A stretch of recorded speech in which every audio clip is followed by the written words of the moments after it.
Let's begin by introducing yourself and your role and experience in the short drama industry. Hi, my name is Chris Wicke, and I'm with Embr Entertainment in the United States. And I'm the owner of Embr Entertainment, owner and founder. And we've been producing micro dramas under Embr for about 8 months now. And before that, I was producing vertical dramas under my old company, Be Here Media. But I founded Embr Entertainment strictly to focus on the production of vertical mini dramas. You're very welcome to share updates about your company and your current projects. So we just wrapped a film for ReelShort a couple weeks ago, and we are now working on another script for them right now. We're budgeting out our next script with them. And I think our big push is still to get our own platform developed. As I mentioned, we've got our own app that we're going to be releasing soon, and we've got what you would call a minimal viable product right now, but we still got a ways to go to get it fully developed so we can launch that to the public and start creating our own content for it as well. In your view, what is short drama? Are there any genre storytelling styles that are unique to short dramas? That's a great question. When people ask me what a short drama is, I usually tell them it's a feature-length film with 65 or to 70 cliffhangers is the best way to describe it to the American audiences here. So, do you think any genre or storytelling that are unique to short drama, or maybe there is none? I don't think they're necessarily ones that are unique to short dramas, but there are, I think, unique stories to Americans that are manifesting in short dramas, and primarily stories about CEOs and some things that China has exported culturally to the United States. And I think we only see those in Chinese mini dramas. So, why do you think short drama go viral? Are there any patterns or formulas behind the hits? I think they go viral because they are immediate and they really touch upon our very base emotions in our human emotions, and I guess the rawest emotion in us. And I think it's the same thing with melodrama in terms of how it connects to an audience. It really evokes the emotions of fear and love and betrayal. It's very much at the forefront too. We're not dealing in subtleties here, I think is one of the biggest reasons they grab people. And I think also because it's so immediate, it's right there on your phone. People are already on your phone on their phones. And as soon as they see an ad, they can click on it and they can watch right there. And once they get hooked, they can just keep swiping and they don't have to ever plan for it. It just happens. It's an immediate gratification. Is there any patterns for producing hits? I've been trying to find some, but much like films, I think that the patterns, it's really difficult to find patterns, find reasons why things are a hit. I know that most of the platforms have a lot of data and they're adjusting their scripts and their production slates to match that data. But I also believe that there's probably an over dependence on that data because it's really difficult to determine whether an audience is responding to the acting or the script or the music even. What is it that drives them? And I think it's really difficult to see patterns from my vantage point as a producer. I do think, and I see like my first film was a huge hit, and that would fall in the abuse genre. And I know that kind of fell out of favor for a while, but now people it's coming back into favor a little bit. And I think most platforms are responding to a hit that works on one platform for some reason, and then everybody goes out and tries to make their own version of that. So I think that's an interesting pattern in terms of decision making and how things get greenlit in terms of these projects.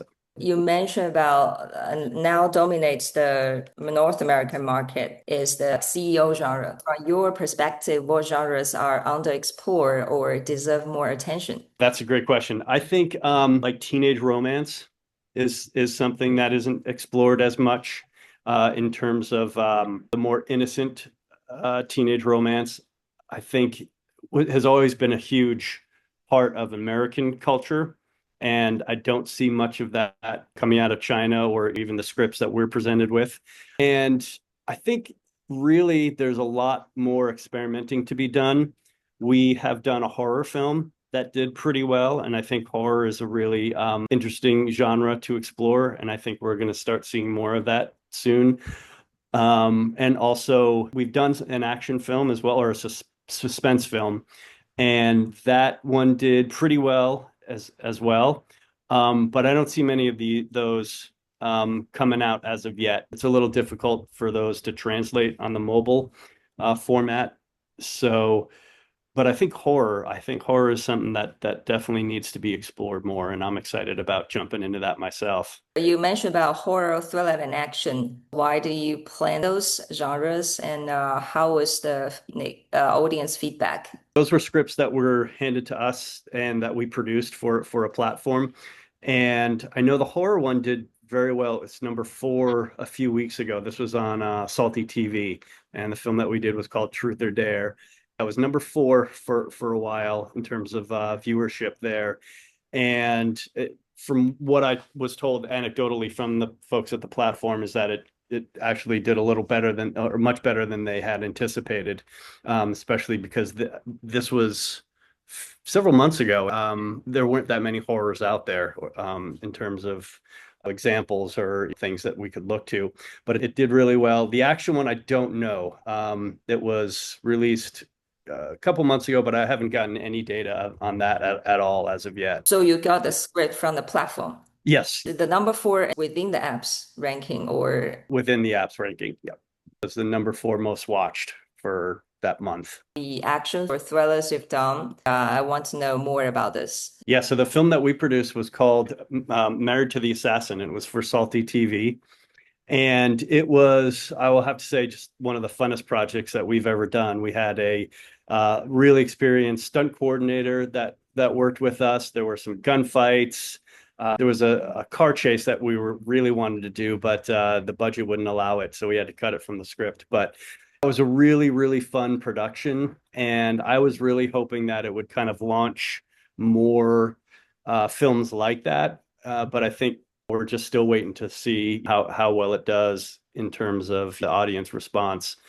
But it was a story about, it's called Married to the Assassin, and it was sort of similar to Mr. and Mrs. Smith, where you had a married couple that were each living in under a secret identity. And as the story goes on, they discover each other's identity, and then in the very end, they get matched up in a moment where they both have to make a decision whether to save their careers or save their lives or save their marriage. So what about the thriller film? That was it. So that That's the was the same. thrill. Yeah, that was the same one. Action thriller. So do you pay attention to audience feedback? How does it influence your producing decisions? I look on, like, I'll look at the comments on the platforms and social media. You know, it really doesn't affect our decisions because we are still just getting scripts from different platforms to produce. Right now, we're just taking things as they give to us. So I think those decisions, as far as like what gets produced, that's done in the boardrooms there at the platforms themselves. We'll pay attention to some certain details if like people don't like a certain type of acting style or wardrobe choice or even genre. We'll pay attention to that stuff and we'll absorb it and we'll make decisions that we can make. Maybe it's like it's not the type of actress that we wanted to cast for a genre like this next time. And that's happened before too, where I think we've made some decisions after seeing the responses that if we ever are in the same situation where we have a similar project, we might make some different casting or wardrobe decisions. But yeah, we are just taking the scripts that they give us right now. Hi, I'm Maggie Han, founder of Short Drama Alliance. People think short dramas are innovative because it's short or vertical. But the real game changer is paid traffic. That's what reshaped how short dramas are written. I explain this in my booklet, Short Drama Writing 101, links in the description. One more question about the thriller and horror. So since we're watching those short dramas in a vertical format and in a very small film screen, So how can people get excited by action or by threatened by horror? That's a really good question. I do think that action's much more difficult because it is a lot harder to feel that thrill that you do on the big screen. The pleasure of watching a thriller or an action film derives from that adrenaline rush while you're watching that. And I do think that is much harder to translate into the vertical format. So again, we're waiting to see how that goes and knowing how well that one does in the end. But I think horror is a little different because horror is still the pleasure and the response that you get from horror has a lot to do with the actor's response in that moment. And if you can capture that in that medium shot close up, then it can be effective. And I think that there's a lot of similarities to audience's relationship with the characters in horror, as there's a lot of similarities to that relationship in horror and romance, I believe, and melodrama.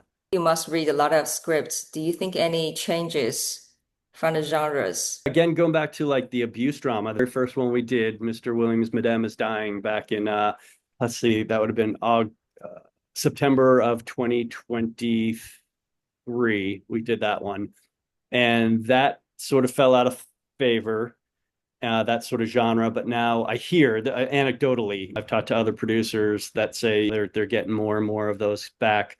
We have been seeing less violence against women in terms of the scripts that we've been getting, which is I'm happy about, because we're also, my team and I have actually talked about like, let's try to shy away from those. And so we've actually been seeing less of that. I think there is still some of that out there, and people are producing those types of films. And like I said, because that the abuse drama seems to be coming back, we'll see what happens in the next few weeks with those. But we're seeing more kids too right now.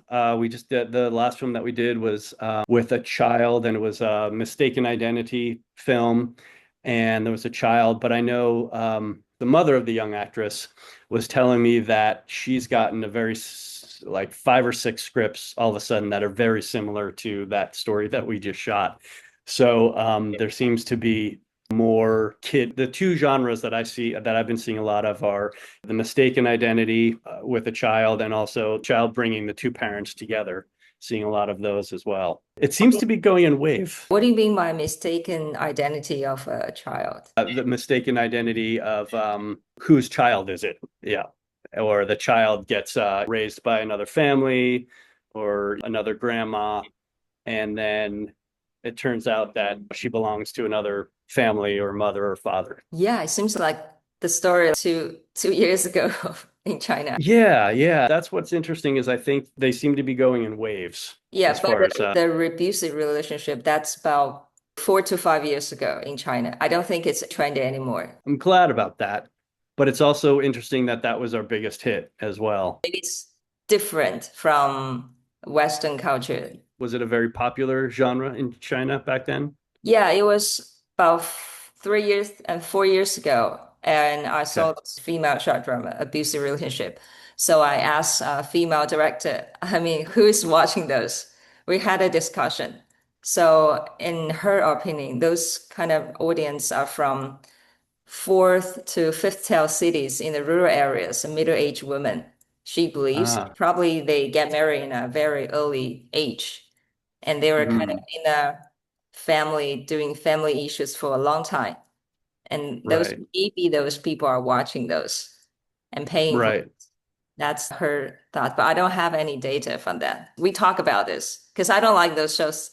I didn't like it at all. It was a tough shoot, and it being our first one, we had a lot of discussions about it. We were making sure everybody was comfortable, especially the actors, Jean, and the director, Silvana, making sure everybody's comfortable. What we found once it was released, that a lot of the audience feedback had a lot to do with people wanting to see her get revenge. And it was almost as if the more abused she got, the more responsive the audience was, in order to hoping to see some sort of vengeance. I think that's similar. Any story like that is going to be similar, but it's have a similar response to the audience, but it was interesting to see that right in the social media comments right there, or the comments on the film. But the original story, the female actor didn't get any revenge, right? No, Okay, so exactly.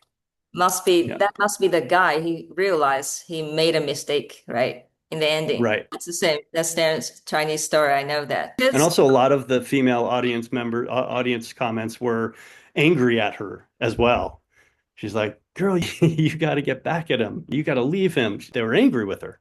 Yeah, that's why, because that's original story. It's a very old abusive relationship Chinese short drama. Because as Mm, I said, I talked to the female director, my friend, and she believes that those are audience from the rural areas. So right. Yeah. they can't escape, not like our modern, like me. I can Right. escape a marriage, but they Right. can't. Right. So they're Right. imagining maybe my husband didn't treat me well, or my husband's family didn't treat me well in the beginning. Right. So she will feel very angry. But in the end, maybe my husband will find, oh, how good I am. He will realize how good I am. Just a fantasy to those Right. people. Oh, so you had a prediction of horror might be becoming a trend. More teenage romance, teenage drama. I think I still haven't seen some great, like really good comedies. And I Hmm? think comedies could work, especially because they're so prevalent in short clips on Reels and TikTok and everything. Comedy always does really well. But you just don't see it. There's romantic comedy that I've seen. There's some comedy in some of the Chinese films that I've watched. But it's a different type of comedy. It's a different type of not something that American audiences can really connect with. So I'm interested in seeing some really good like American comedies coming out soon. Yeah, maybe because difficult to write original scripts as comedy. And I think that there's different constraints on the shorter episode format. The jokes have to be enclosed in that 1.5 to 2 minutes. So you have to have your setup and your punchline and the three elements of comedy within that short moment. And comedy is very hard to write anyway. So there's probably it'll be difficult, but we'll see some comedies pretty soon. What do you think the future of short dramas look like? Ooh, I'm very excited about the future. I think that we're going to see more genres, more experimentation, and I think we're going to see a lot more global integration as well. I think as the language of this format evolves, it's going to be a very global evolution.